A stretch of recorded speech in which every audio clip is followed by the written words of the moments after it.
Adele and welcome to my channel Sew for Serenity, where I talk to you about my sewing journey, talk to you about my love for fabrics, patterns, dressmaking and general sewing and life chit chat too. So if that sounds of interest to you, keep on watching.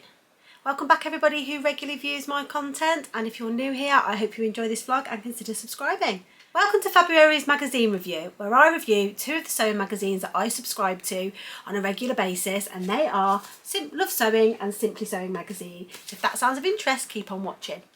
Okay, so this month I am a little bit late in this, just been life getting in the way, but I now have both magazines for you to review.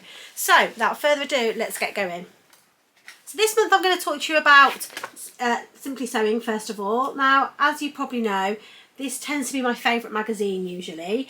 I think I've shared with you before that I tend to think the aesthetic of this is a little bit more modern than its Love Sewing counterpart. So let's have a look without further ado. So first of all, let's have a look on the front of the magazine.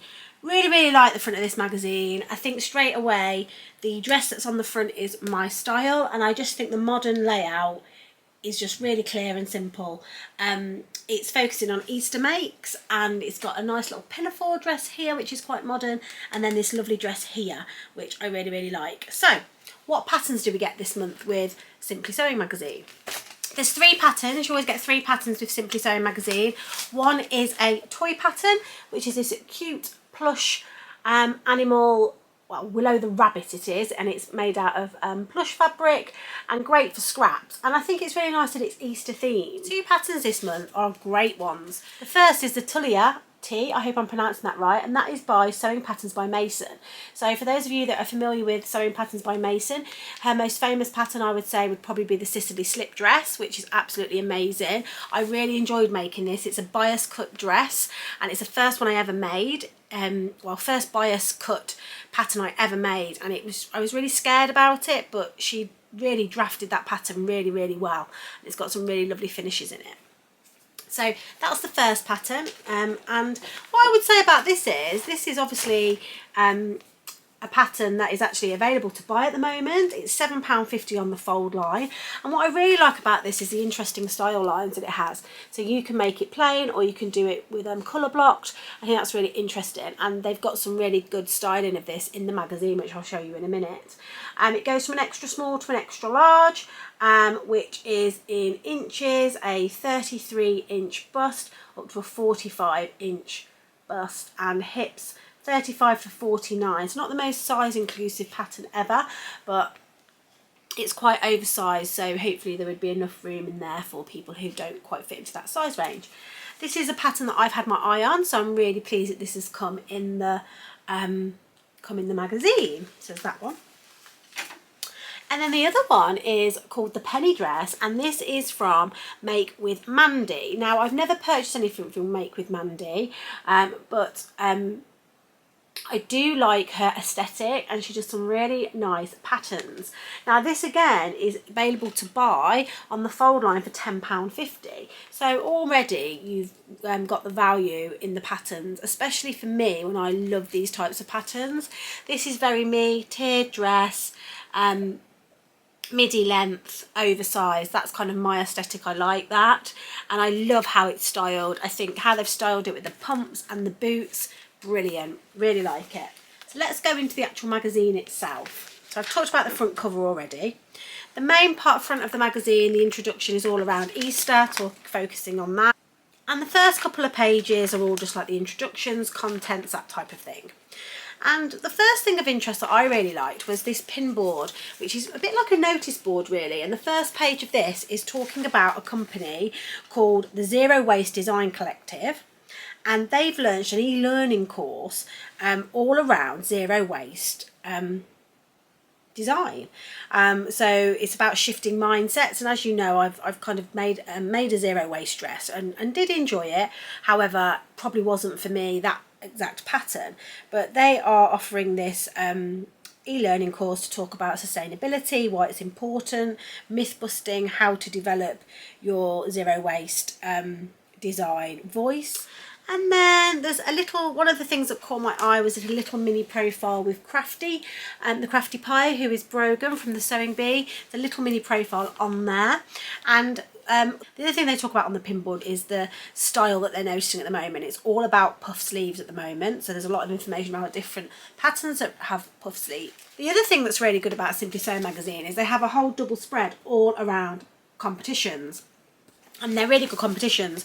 One is to win tickets to the Stitch Festival. The next is to win some sewing kits for making the Lunar jacket and the everyday dress from New Craft House. So I think you get your fabric and everything with it.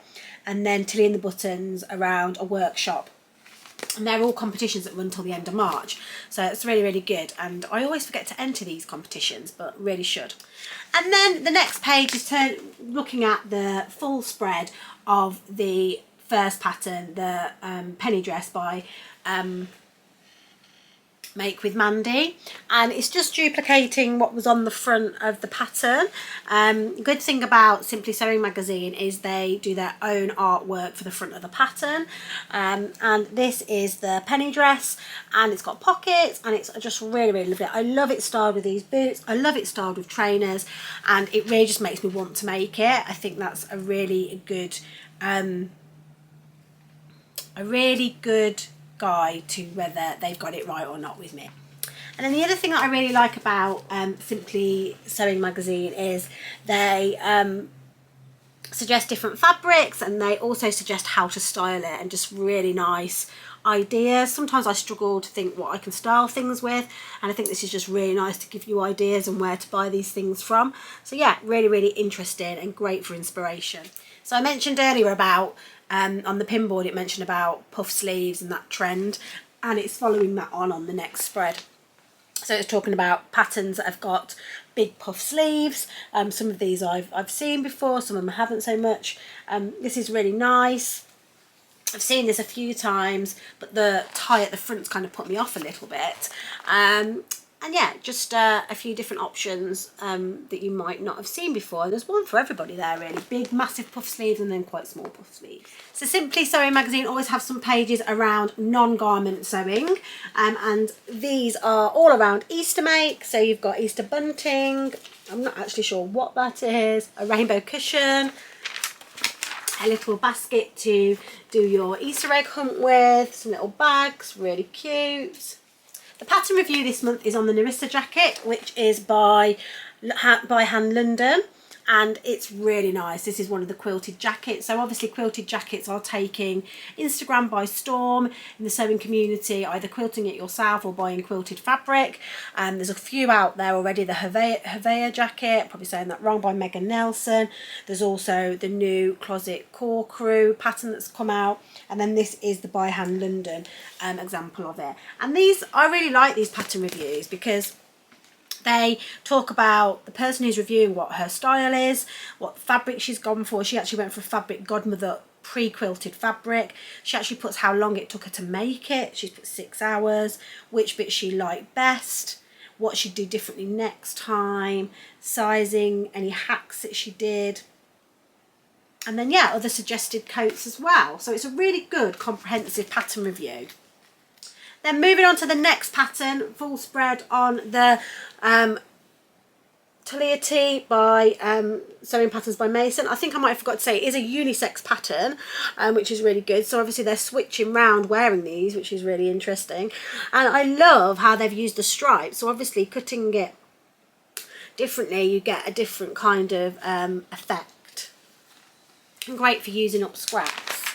Again, they've just made it how to style it. I just think it looks really cool and relaxed, and yeah, different fabrics to use and how to style it, you know, with casual look, with pumps. And I just think it's really good. It really makes me want to sew them up. I think they do it really, really well in Simply Sewing magazine. So they're the two feature patterns. So they always have a full detail profile, and this month it is Jill Thomas, who is the one-armed sewist who was on the British Sewing Bee. And I can remember watching this and just amazed how she could sew with only one arm. It's just absolutely amazing how she has adapted her sewing practice to just be a really, really great sewist and overcome this disability that she has. So that's really inspirational to read. The next pattern is a draft your own pattern. It always amazes me. I've not done one of these, but basically they'll give you the instructions on how to draft this yourself with measurements. It's quite a cool little pinafore actually, not too fitted, with cute little pockets and would look really nice in a cord. I'm not sure about how they've styled it for me, but it still looks nice. And I think maybe it's the neckline. The two necklines are kind of contradicting each other. I don't like that. I think perhaps a polo neck would have been better with it. But yeah, really, really nice as well. And I love that camel colour. Moving on to the articles that they've got this month, following the theme of sewing and overcoming either illness or disability, is this article which is called Pains and Needles, and these are all sewists in the community that how learning to sew has helped them find their confidence after a chronic illness. There's a couple of people that I do recognise on there. So there is Sam, who is Purple Sewing Cloud. Now, I know Sam has recovered from a brain injury, and then we also, which I didn't know, Paige Joanna actually suffers from Crohn's disease, so she's in there as well. So I didn't know that, so I look forward to reading that in a bit more detail and find out a bit more about her. And then a couple of, this was I thought was really nice. These are project bags, not massive project bags, but I was thinking you could make some larger ones of these and use it to put your projects in, your sewing projects. That would be really good. There's a pattern on here about mushrooms. Not sure that's for me, but if you like that kind of thing. And then there is the pattern hack. So this is all around hacking an existing pattern that you have, t-shirt pattern, and making it into this split back, which is quite interesting. I'm not sure I would like this myself. I don't like my back. If you've got a back that you like to show off, this would be lovely, a lovely bit of detail. And then we've got a thrifty make, which is this headband out of woven, which I would like to make actually. I talked about having quite a lot of scraps left over from my Valentine's Day dress because I basically messed up the cutting out, and I think this would be a really nice one to make. It's basically got a knot detail and then elastic at the back, so I think that would be really nice to make, and you can make it out of lots of different scraps, and you just need some elastic. And then the workshop section is all around pattern rulers. Interesting. They have a little read of that, and how to trace patterns, top tips, etc., which is good, especially with these patterns, because I know you do have to trace these patterns because they are double-sided. And that's pretty much everything in Simply Sewing magazine this month. I have to say, one thing I think is rubbish about these magazines is you can't see the front when you're in the shops looking. But I think it undersells it, because if I could see the front of this, I would buy this. I think especially them getting it so right with the front cover, it would make me buy it. Right, let's move on to Love Sewing magazine. Right, Love Sewing magazine. From one extreme to the other. This here, I just don't know what they were thinking. I just think it looks really, really, really dated. This fabric, yeah, I just don't know what. If I saw this against that Love Sewing, Simply Sewing magazine, I definitely wouldn't buy this one. I'd buy the other one. And it's a shame because the pictures that they've used to sell this pattern, there's better pictures inside the magazine which they could have used for the front page, but I'll show you that in a second. So the two free patterns that you get this with Simply Sewing magazine is this Butterick B6775, which has got quite a lot of patterns in it. It's got a jumpsuit, a dress with a nice cutout detail. We've got two lengths of jumpsuit and then a little jacket and everything. The styling on this is very dated. I think it's more mature, and yeah, I don't think it's great, and it doesn't do it justice. They have made, in Love Sewing's defence, they have made up some of the versions of this, and actually those have made me want to make it. So yeah, I'll show you in a second. And then the other one is Butterick B6849. Again, this is, I would say, more classic looking, aimed more work wear, I would say.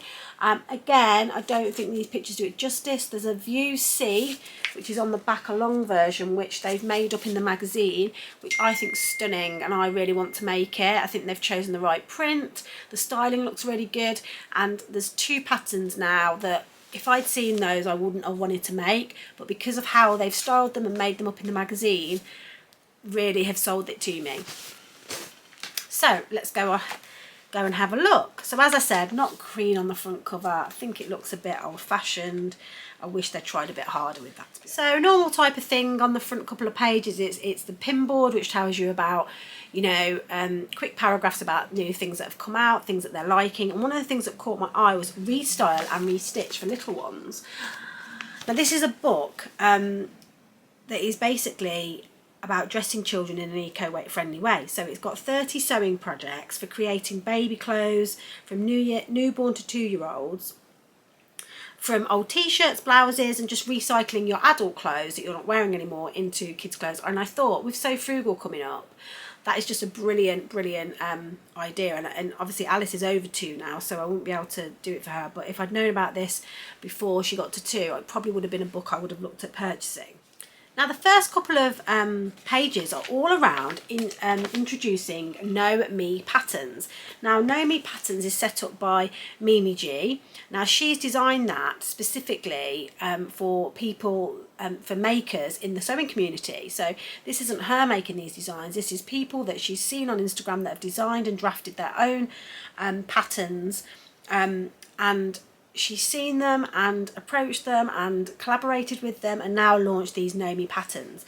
And the great thing about this is all about the people that have made the pattern. So each person's got their own pattern and the pattern's there. And we've even got a male as well, which I think is brilliant. And he is called Norris, and he's got 2 patterns out, a jumpsuit and a leather jacket. And then also this lovely lady here, who has got a pattern out in this little 2-piece, which is really nice. It'd be really nice to find out about their sewing journey, and also how it all came about, really. So that, I thought that was a really good article. And I think there's 3 other people as well, and that'll be in next month's issue. So I think that's really good. See 3 of them now and 3 of them in the next issue. Right, so the next page is all about the first Butterick pattern that we've got, which is this twisted front one, which is, they've put Twist and Shout.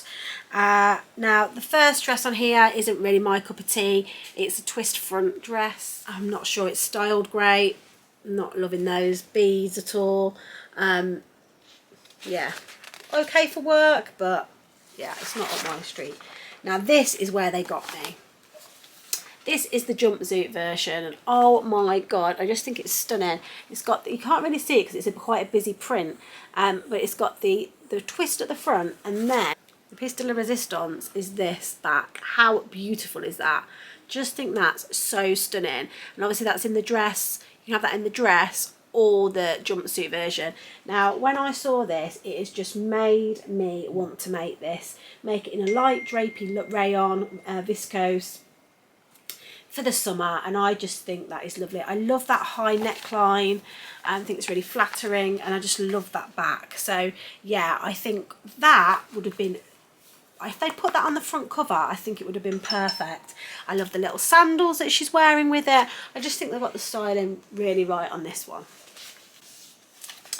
Not so much there. I mean, no. Then moving on to the next pattern, which is this one. Now what they always do with one of the patterns is have a reader review where they get it in advance and they make it up. And the lady that's actually made it this month is Regina. Now Regina is the Pirates tailor, and I thought I'd recognise her. I actually met her at the dressmakers ball. She actually won, I can't remember what category, star make, I think. She made this gorgeous denim outfit. It was amazing, all hand sewn, and she won. And she's made I think, what view did she make? Version C. Oh, but a short version. So she's made version C, which is a version I like, but she's done it in a shorter version, and I just love the shoes that she's done with it. And she's made it in this really cool fabric. Amazing. Right, let's move on to how Love Sewing have styled it. Now, here's the front cover. Oh, I just think it's horrible. I'm not going to lie. I just think the fabric's horrible. I think the shoes are horrible. I just think it's horrible, to be honest with you. I'm being quite harsh there.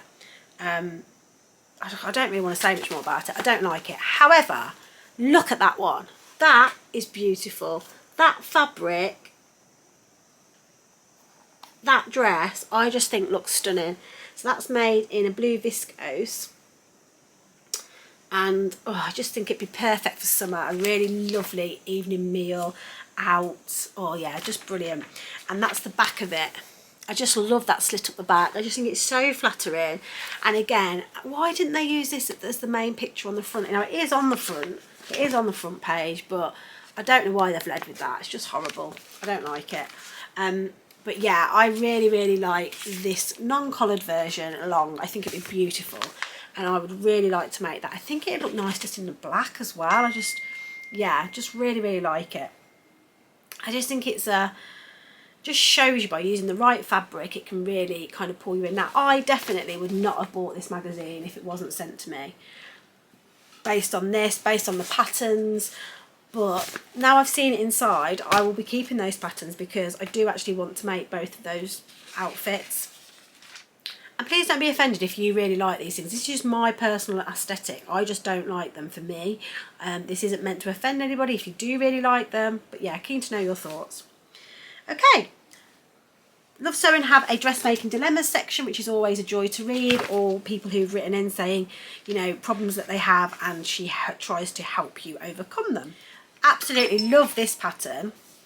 This is by My Handmade Wardrobe, and it's gorgeous. It is called the Cotton Candy Top, and it's made in this Dobby, which I think it's gorgeous, although pink's not my colour. I love this. It's relaxed, boxy fit with a lovely, like, frilly kind of cuff, bias bound neckline. Just be really simple to make. That for me is lovely. I would like to make that. I think it's styled well as well with just a pair of plain jeans. Yeah, and although pink isn't my colour, I think it's nice. Oh yeah, and at the back it's a nice little tie at the back as well, which is nice. So similar to how the Sagebrush by Friday Pattern Company's finished. And I've never made anything with this kind of over frill. I don't know what that's called, but yeah, really like it. So I think that is one that I would like to make. Got some pattern picks for Vogue. Always love looking at the Vogue patterns. Some really nice dresses on there, especially for dressmakers ball or something. This is amazing. Look, this is a jumpsuit. Really, I mean, I'm not tall enough to wear anything like that, but yeah, really, really nice. They've got a hack for one of the patterns on how to make it into a peplum. I'm not a lover of a peplum, and that's a bit too bright for me, that African wax print pattern. She looks amazing. Love with Simply Sewing, they focused on puff sleeves. It seems to be all about the collar with Love Sewing. I'm sure they featured this already, collars, but yeah, telling you how to do a collar, using this terrible, horrible dress as an example, but I'm sure the steps are useful. So yeah, that's a perfect collar there. This is quite a cute, I really like this one. This is a beautiful yellow skirt. Yeah, so yellow for endos coming up. Fresh as a daisy, so it's got all these daisies over it, and it's just a simple button-up skirt. I don't really wear skirts, not something I have really made before, but this is really nice. Quite a simple draft, and I quite like how it's styled, bar the shoes. I don't like the shoes with that. There's a big feature on African wax print, which is just lovely. I love African wax print. I did have some in my stash, but I just couldn't think what to make with it. And I did sell it on to someone who could love it more. But yeah, I think it's something I definitely would like to sew with at some point. And then this is really fun as well. Keep your cool. So these are little lunch boxes that are insulated, but it's come out of this book called Sewing to Sell, the Beginner's Guide to Starting a Craft Business. So that's quite interesting. Making things up to sell. I don't know if I could ever do that, but I know some people out there would like to. And I didn't know there was a book out there on it. Then it's for carrying on with collars and different coat collars. I didn't think that was that interesting really. And then it's got this dress, which I was a bit meh, this blue dress. I mean, nothing that amazing there really. That's from Bobbins and Buttons. Thrifty Stitcher is all about adjusting your sewing patterns, which, you know, we all need a bit of help with. And then my favourite article out of all of the books, really, all of the magazines really, is this Sewing for Bereavement. And this is an article about Philippa, who basically used to own a fabric shop, and she talks about how her mum and dad died very close together and how sewing has helped her basically grieve and help her in that grieving process, and finding connection with others that are going through bereavement, and how there is you know, coming together and sewing to help with that bereavement process. So stitching together in a stitch club, making projects, memory projects, so quilts, memory bears, etc. I thought it was a really lovely, heartwarming article, and I did actually read, I have already read that. And then just to add in with that, they've got a keepsake cushion, ideas for making keepsake cushions, with scraps of a loved one's fabric that's passed away. I particularly like the shirt one, which has used someone's shirt and made it into a pillow. And I think that's a really, really nice way to have something to remind somebody. And, you know, I always think when you lose somebody, grief is just from love, because you've got all this love for somebody and they're not here anymore. And what a perfect thing to do, have a craft project to direct that kind of love and grief into, and then to have something that means so much to you as well. I just think it's beautiful. So that was a really lovely story, and I think yeah, I liked it. It was really great. And then really that's kind of everything in Love Sewing magazine. So I think this month I have to say the winner, if I was going to buy one, it would be Simply Sewing magazine. But I do think that is because of my aesthetic. I think, you know, I've given Love Sewing's front cover a bit of a hard rap today, but they have done a great job with the jumpsuit and the long dress, and I love that bereavement article. think it's worthwhile buying just for that, to be honest. So yeah, that's my magazine review. Now I've already had Love Sewing's next issue through, so I'll just be waiting for Simply Sewing. They don't come at the same time, and I like to do them together. If you've got any questions about the magazines and you're thinking of buying one and not sure which one, then hopefully I've shown you what's in them. So based on your aesthetic and what you like, you can make a decision. But yeah, for me, the winner this month, again, is Simply Sewing magazine. That's all from me for now. I hope you enjoyed this vlog, and will consider subscribing if you don't already. And I'll see you all soon. Happy sewing. Bye.